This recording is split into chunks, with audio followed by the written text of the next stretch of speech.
intro! What's up, Internet? Gonzo here, and today I'm going to talk about the Black Ops 2.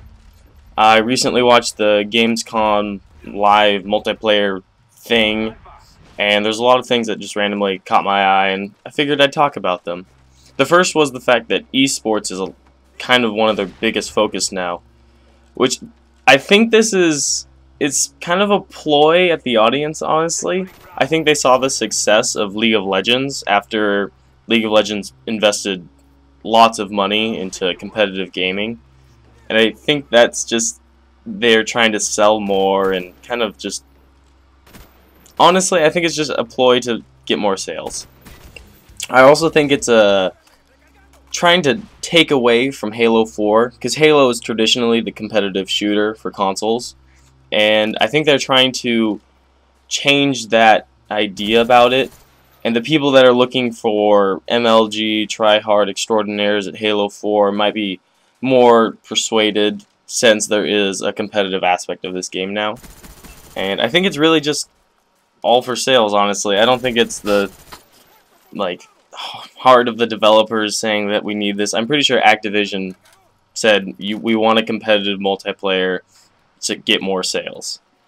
But honestly, it's a good thing for probably most of the people that play, because that means more people will want to play it and it'll get bigger and higher skill gaps and all the good stuffs.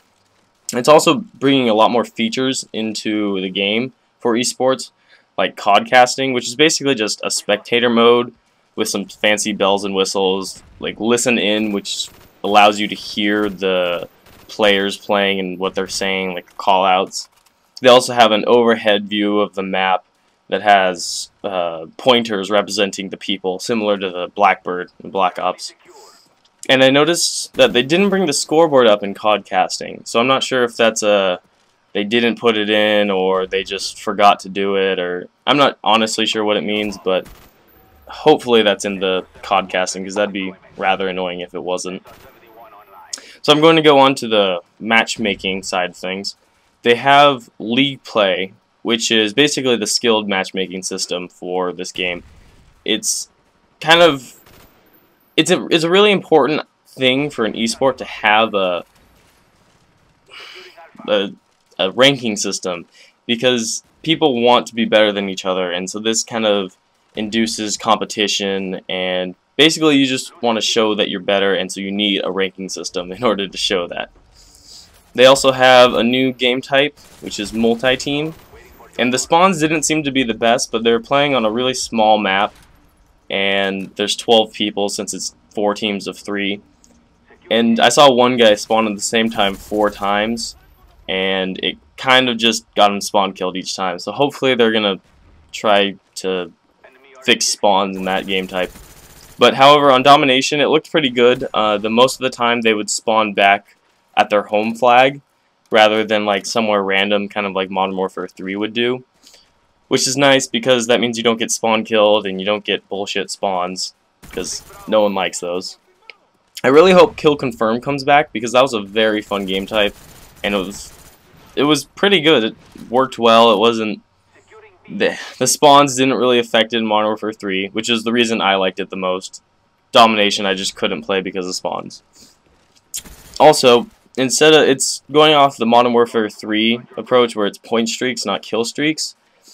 But the only problem with this is points are awarded for if you have a UAV up or a counter UAV up. So basically you get a UAV assist or a counter UAV assist. The only problem with that's kind of really good. They don't give you a lot of points, but I feel like if you abuse it well enough, it could be stupid.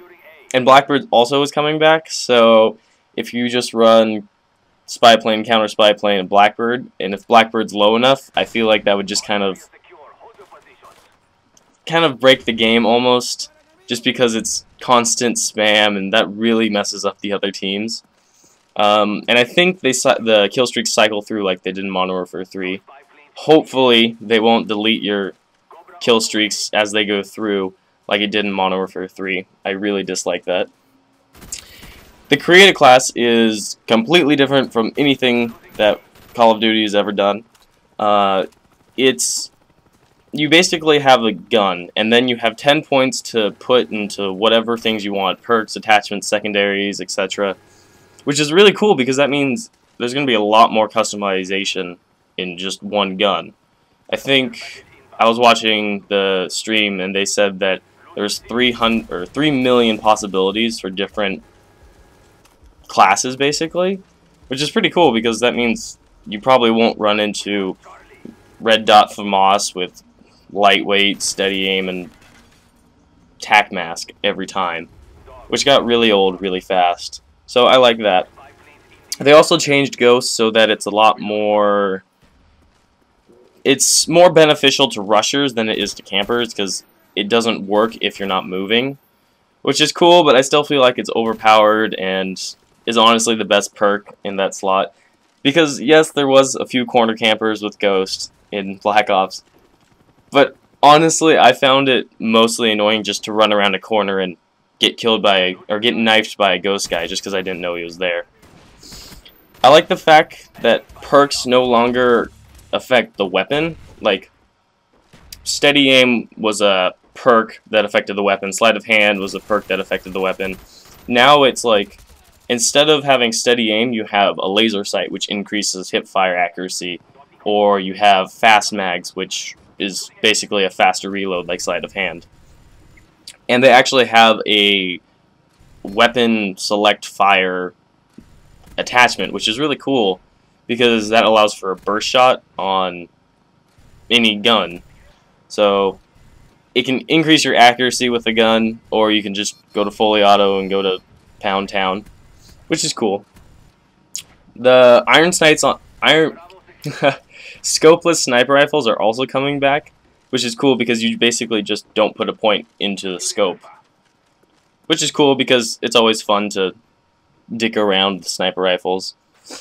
My one beef with this system is machine pistols are coming back, and every game that machine pistols are in, they're overpowered compared to the pistols. There's no reason to run the pistols, basically, if there's machine pistols. That's what I really liked about Black Ops secondaries, is you were limited to 5 pistols, 2 random weapons, and launchers, and that was it.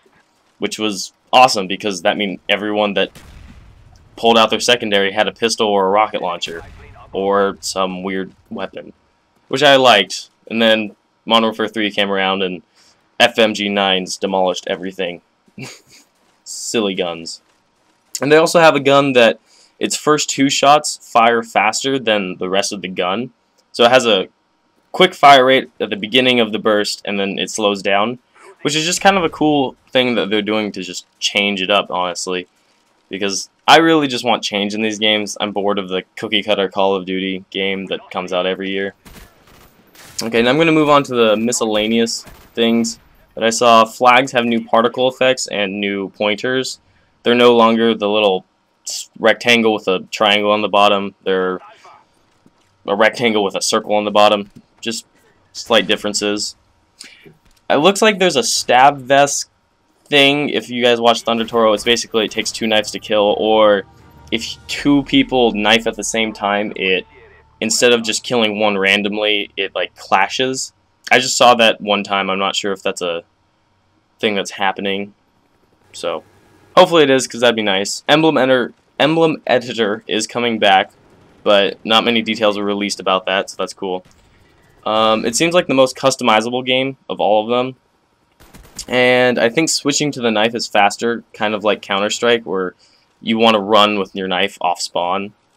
Dolphin Dive's coming back, and there's something called Wild Card. I don't really know about it. This is going to run longer than the actual video. The video is ending about now. I really like what they're doing, because they're doing something different than what normal Call of Duty was.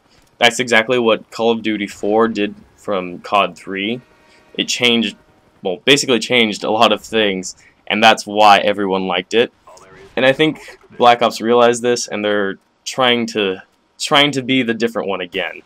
They had COD points last time, which was a cool rendition of Call of Duty, since I didn't have to use a striker forever to get damage. I just could buy damage, but I really like what they're doing, and I really hope it works out. All we can do is pray. Thank you for watching. I'm Gonzo.